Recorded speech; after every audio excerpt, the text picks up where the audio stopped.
Good morning, everybody. Well, it's morning here, and I'm Lauren Albandian, the coordinator and owner of NORWAC, the Northwest Astrological Conference, which is happening virtually this year, May 27th through 31st. I'm here today with my colleague and friend, Gemini Brett, who is a speaker at NORWAC this year. How many times have you lectured at NORWAC? Twice now.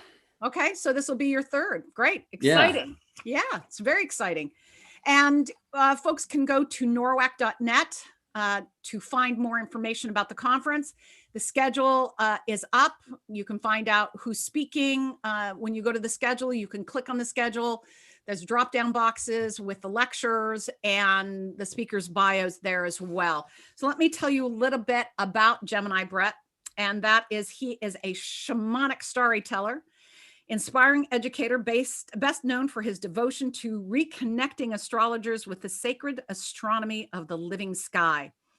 His terrestrial translations of the celestial conversations expressed through the ancient arts of sacred geometry, musical harmony, embodied astronomy, and number magic activate seasoned sages as much as they initiate students new to the cosmic curriculum. Brett's passion, dedication, and innovation were recently honored by OPA, the Organization for Professional Astrology, who presented him with the 2020 Orion Award for outstanding contributions to astrology. And I know, having worked with you and through OPA, that your real drive is to, in fact, truly connect astrologers back with the living sky. And that is phenomenal because, in this modern age, and with so much light pollution, it is very difficult to maintain that connection and keep our eyes up, or at least occasionally bring our eyes up to the sky. So Gemini Brett is doing 2 lectures, one on Saturday. We'll get to that one first, Saturday, May 29th at 4:30 p.m. in Pacific time. And it's called Syzygy, Nodal Returns and Eclipse Enigma. So first of all, what the heck is Syzygy? And then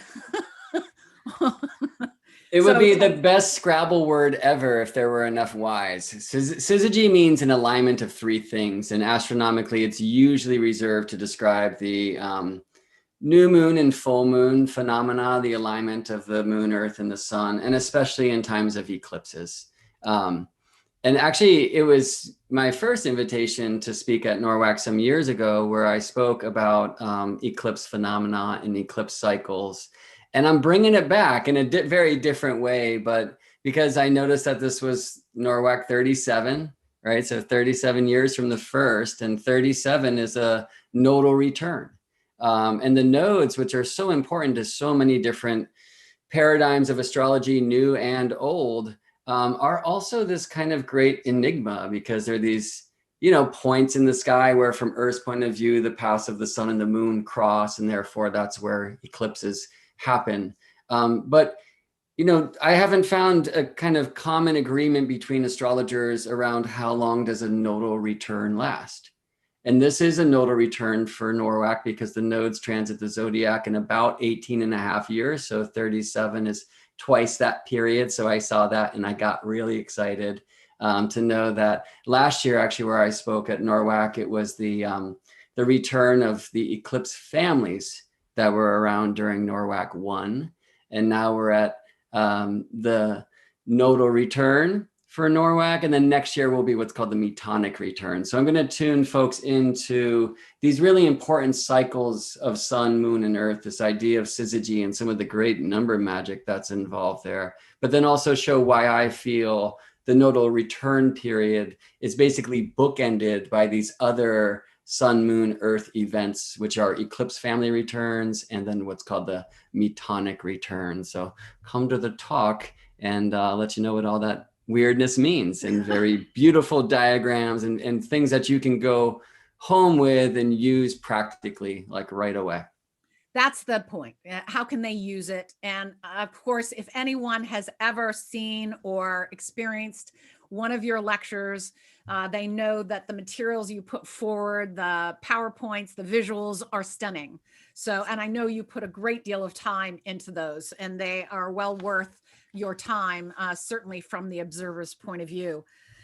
Your second lecture on Sunday, May 30th, at 2:30 p.m. Pacific Daylight Time is called Local Space Astrology, Planetary Power Paths and Temple Building. So tell us a little bit about first, what is local space, and a bit more about that temple building. Yeah, so local space was dreamed forth by the great Michael Erlewine in the 1970s. Although I will say it's a practice that I know was also utilized by ancient temple builders, stone circle builders. I mean, even to the effect of aligning stones to the solstice and equinox phenomena, which is something we see in sacred sites worldwide. But Mr. Erlewine, as he writes in stark revolution against the pain of there being so many dang house systems, kind of was out on the grass trying to decide which one was best and what they all were astronomically, which is a really cool puzzle. And then just felt like, why don't I just create one that's based on my local experience? So what if it's just the directions? What if it's, east and south and west and north? And from that point of view, oh, there's the sun right now, and it's at a certain altitude above the horizon, but it's also in a very specific direction. And actually, as I'm facing the sun, I'm facing the place on Earth where the sun is directly overhead right now. Or if I'm facing moon, I'm facing the place on Earth where the moon is directly overhead right now.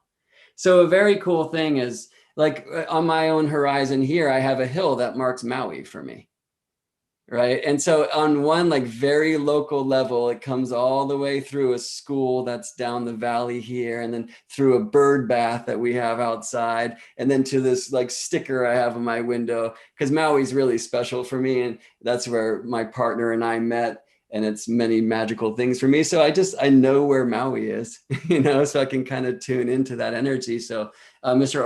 Erlewine, who created this technique, talked about it like it's so cool because it's these far away things. It's like space-based and far away on Earth, but it's also right here in your home. And so one of the things that we practice with local space, many compare it in a sense to feng shui. Yes. But you're using actual planet lines in your birth chart. And I'm going to show everybody how to use free software to do this during the lecture, where you can kind of print out a compass where you align it to true north.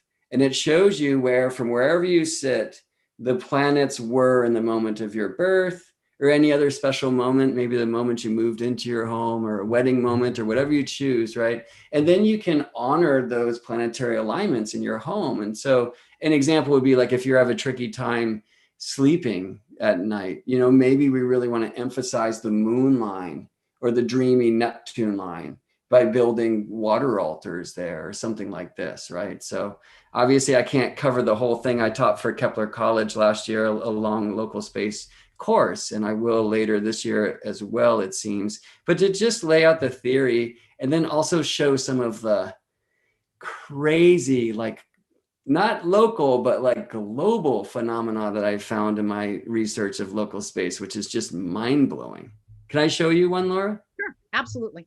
All right, so check this out. This is to me, one of the craziest things. All right, so the discovery of Neptune, right? So unlike Uranus, which was kind of a freak accident discovery where William Herschel and his sister, who sadly doesn't make the record books enough, but they were out comet hunting, which was the thing to do if you were rich enough to afford a gigantic telescope. And they found a comet, but it wasn't a comet at all. It turned out to be a planet, right? And so now we're tracking Uranus for some time. And the astronomers noticed that there were some gravitational perturbations with Uranus, that something out there was pulling on Uranus, was the theory, which ended up being correct. And that was Neptune. And some different mathematicians and astronomers were kind of cracking this code. And a French astronomer and mathematician, Leverrier, is one of the ones who kind of calculated the position for Neptune. So this is where Leverrier was born. And when he was born, Neptune was in the southwest, this purple line here. But if we draw that line all the way around the globe, it comes back through very close to Berlin. And Berlin is exactly where Neptune was discovered from the Berlin Observatory. So Leverrier reaches out to this man, Johann Gottfried Galle, who worked at the Berlin Observatory, and was like, hey, point that telescope in this direction. And Neptune was discovered like within an hour of these instructions. And very interestingly, in the moment that Neptune was discovered, Neptune was this direction from Berlin along with Saturn. And it happened to be pointing exactly to the place where Galle was born. So when he directed the Berlin telescope in space to see Neptune, it was also pointing directly above his birthplace. Isn't that trippy? It is trippy. Yeah, and I have so many examples like this that are just like mind-blowing. So on one level, we're going to kind of do local space more globally, and how, like another really wonderful astrolocality technique that we know of called astrocartography, you can utilize these maps to find power places for yourself on the globe. So whether you can travel there or not, you can bring it to you by, you know, tuning into its local music or traditions or what it myths, whatever it may be. But then also learn how to kind of honor these planetary directions at the moment of your birth in your own home. It's very powerful. I don't know that you can see my altar behind me. It's a pretty big altar. I probably can't see. I have made and often recommend to students and clients that I make these boards. I'm not going to get up and get it, but I make planetary boards with, they're like collage with words and images for each planet. And I have not done enough with local space, but I originally did them to honor the energies. But it would be awesome for me.